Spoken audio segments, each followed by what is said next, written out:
Guys, so we might sell Junior. Now that'll catch you off guard. You say, why would you sell Ego Junior?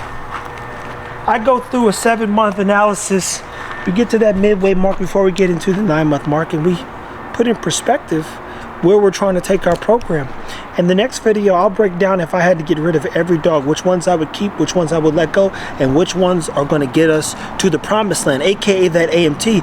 And most people say, you know what, you had this dog, you're stuck with it. Look, we're not stuck about nothing. People will buy these dogs. And even more importantly, sometimes you just got a good dog, and a good dog's not a bad dog. A good dog's a great dog, and this is a good dog. But is it great for what we're doing? I heard a doctor once in a speech say, when you go in and you look at normal testosterone levels, they're good, but they're not optimal. Well, what's optimal look like? It's good if you're on half a tank, but you always feel better when there's a full tank of gas. See, well, I can go a little bit further, man. At half tank, you be like, well, we got to stop soon. You get there, you be like, hey, boy, you crossing that, boy, we at 3/4, and E don't mean everlasting. So, when we're looking at optimizing our program, what we're trying to achieve, where we're going, and even putting Jamarcus in the best position possible, you say, hey, what do we need to do here if we're not seeing traits, characteristics that we like to see at this stage in the game per se? And nobody's playing the game because these dogs require a lot of time, energy, effort, and intent. And everything he's doing, definitely what I do, is super intentional, and it's a lot of times off camera. So, let me put him through a little analysis, and I'll show you what I'm looking for. For one, Junior, come here. Come here. Okay, so, let me see that leash. So, first things I would do is I look at, oh man. This way. We would analyze his come and go. So you say, okay, I'll walk us forward. Hold on. Where his feet are placed at. You start seeing movement in the back. You start seeing paddling, as they say, those feet roll around. You start seeing a lack of motivation. You turn around, you say, hey, do I want to double down this right now? You say, can we work through this? Of course. You've seen what we did with Tron. Now the challenge is I saw things in Tron that I believe we had to bring out. Can I live without Ego number 2? Absolutely. What is interesting, to be clear, which is proven why we would even take Ego to Nala, is that he's not turning out Easty-Westy. His feet are pretty tight, and by the time Ego hits 7 months, let me tell you, them feet start looking like this here. He's like the Fonz, hey. So you say, Maya's trait is more rooted in her conditions versus her actually being Easty-Westy. Ego's dad, beyond a reasonable doubt, is Easty-Westy, and all of his brothers got some slight turning of the feet. Envy, a dog that we had, Ego's sister, she got no feet problems, which definitely comes from Zara. And then we're looking at him grow up. By now, you would have seen Easty-Westy, and that doesn't mean they can't come out of nowhere, to be clear. But for the most part, his feet are pretty tight, just to be clear. So, what am I looking for next? I said, hey, what gets this dog kind of motivated? And Jamarcus told me, hey, he's not super motivated just yet. So I'm gonna get a little something out of here and see if we can get him motivated. We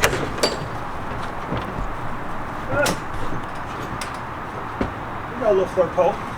We got a little pole, a little flirt. And we got a little burlap sack. No, that's burlap trash. Now here's the thing.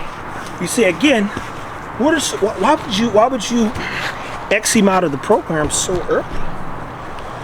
When you're building something bigger than yourself, you have to fire fast and hire good people. Higher value, fire fast. He's a dog that becomes a responsibility, which increases our bottom line. Our bottom line does not look good when we have dogs on the books per se that will not turn into not profit but building our dream. Therefore, where's the opportunity if we just afford a dog a lifestyle, take care of something that's never going to add value long term? He's got to go, but doesn't mean he's going to go anytime soon. Junior.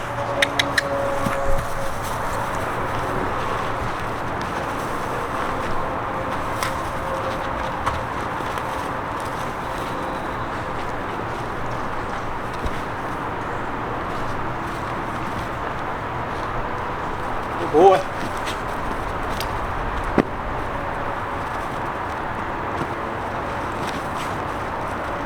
Now mind you, I'm seeing some stuff that isn't terrible. He's not afraid. He's going back to Jamarcus, which isn't a bad thing, but he's distracted. And mind you, trying to act just like this. Trying was like this at 7 months, and Junior's hitting that 7-month range. He acted just like this, but look, here he is back on it. And mind you, he needs to be a little toughened up per se, and that isn't nobody hurting the dog, people. That's basically my energy being poured into the poor boy. And when you're dealing with stuff, you know, bad things happen all the time. We don't breed dogs to look at them. We breed dogs so that they can fit our lifestyle. I took the general on a 2.4 mile walk earlier in 91-degree weather, and he was fine. He go, them other jokers, they'd have died in them conditions. They wouldn't have made it, to be clear. We would have been at mile 5, and they could do a mile in this heat. But I've had to carry Ego before, and it wasn't. It's actually like, for Texas, what we've been dealing with, 105 has been changed, this is nice. This is like, whoo. And just when you think, you know what, we got good weather, I'm gonna take Ego out here, such and such, then his leg. Now his leg, you like, what happened here? Well, let's take a look at the yard. Check this out. We got this right here. Now mind you, it's a whole crack. I kept him out of here when we was working the other day, and we have video proof. We literally have video proof of me working him in these things, and then the next morning, what happened? Look at this right here. Another little fun spot where you could roll your ankle. Oh, I just did. Roll your ankle, boom. Now my ankle all rolled up, and I'm screwed. So, where I thought, hey, and even this little hole right here, imagine his paw hitting this thing here in that little indentation, and boom. And I did like this. I looked at the hole. I repeat, we have video. I said we're gonna record a little bit of light work. We have video, and I moved right in here to get him going, but trying to make sure he didn't hit no crack. But what happens when he runs and goes this way? Slide, slide, slide. He don't just stop on a dime. Guys, stranger things, worse things have happened. We're $8,000 in on legs. It's not a fun thing. I have no interest in spending more money on surgeries or problems. Do you run to the vet? No, we analyze the symptoms. What are the symptoms? Legs a little tight. Don't want to put that much pressure on it. He's actually putting his foot out this way, going more easty-westy to alleviate some pressure. He's actually not rushing to go out the door.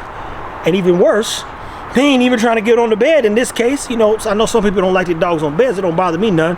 He's sleeping on the floor. And at one point, I looked over to just make sure he wasn't dead last night. I'm like, yo, Chuck better not die over here. He was on the right side of the bed where there's no dog bed. And I tell you, I was like, yo, I don't even know if this joker's breathing. So I said his name, he popped his head up, but he was dead tired, and he ain't been doing nothing. We're going on day 2 of him not being able to move. So he said, what's the worst thing that could happen? Your dog hurt its front leg, to be clear. I'm better off with the back leg. But the front leg is where 70%, if not 60% of their weight is. And a lot of those dogs are front wheel drive.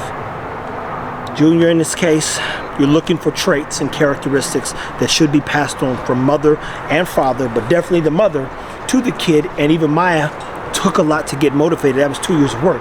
But we look long term, is he a dog that's going to solve a problem for us? No. Is he going to create a problem? No. Are we just going to breed some more good dogs? Potentially. Does that get us to the dogs that we want? Absolutely not. So when you're analyzing this, you say, should we keep him? Should we sell him? Should we put him at someone else's house that we trust, that we can co-own? What do we do in this predicament? Because you guys, even if we were studying our dogs out, you guys are motivated by the dogs that can do. That's the gist of it. So if you come and say, I want a fit bully, and you got a fit bully who can't do nothing, and Jamarcus and them have the right. This is one of the dogs I said, you guys can stud out as much as you see fit, but I repeat, if he can't do nothing, hey, can I use Ego? Hey, can I use Tron? Hey, can I use? I'd be like, no, no, no. So when they get to keep a boy, per se, they get to do as they please. But then the other problem is now, if the dog don't do nothing, then people ain't pleased. So how do you actually, even in their case, where I said, guys, feel free, not just to profit, but to better the dog world with this dog and teach people when using the dog and implementing him in the breeding program, how do you better the dog world if the dog don't match what we're doing? Again, he's a good dog. So you say, you know what? We might just put this good dog in a good place. And that could be in someone else's hands where they get to just love and enjoy him and be like, yo, I love Ego Jr. And there'll be some people I would call first to see, hey, you interested? This is what I'd be willing to do for you. And to be clear, Jamarcus gets to keep all that money if he chooses to sell it. So, food for thought. Whenever you're building your program, you've got questions or comments or concerns and thinking about the bigger picture. When you're building something great, people, you have to make tough decisions. And it's no tough decision when the picture is bigger than a dog. This whole thing's bigger than Ego. It's way bigger than Tron. It's bigger than Hera. It's bigger than Zara. It's bigger than every dog that we own. Because if these dogs don't get better, if they don't improve, 8 hours, 6 to 7 hours a day, we focus on our dogs. So you go, how much more can we actually do? I went to the gym this morning, came back, grabbed the general, and spent 30 minutes just walking around Arbor Hills with him, only to come back, take care of some more dogs, going back to the gym, and deal with some more dogs here in a little bit. See what I'm saying? Buying this medication and giving them the stuff like this. We do dogs here. That's all we do. So when it doesn't map out, we have to create a new map. But we're going to give him time. We're going to see what happens. But anywho, at the same time, be on the lookout, because, you know, he could be for sale. Stay tuned, people. Take care of your dogs. As always, here, T-Fit here, Fit Bully TV, people. Like, subscribe, and share.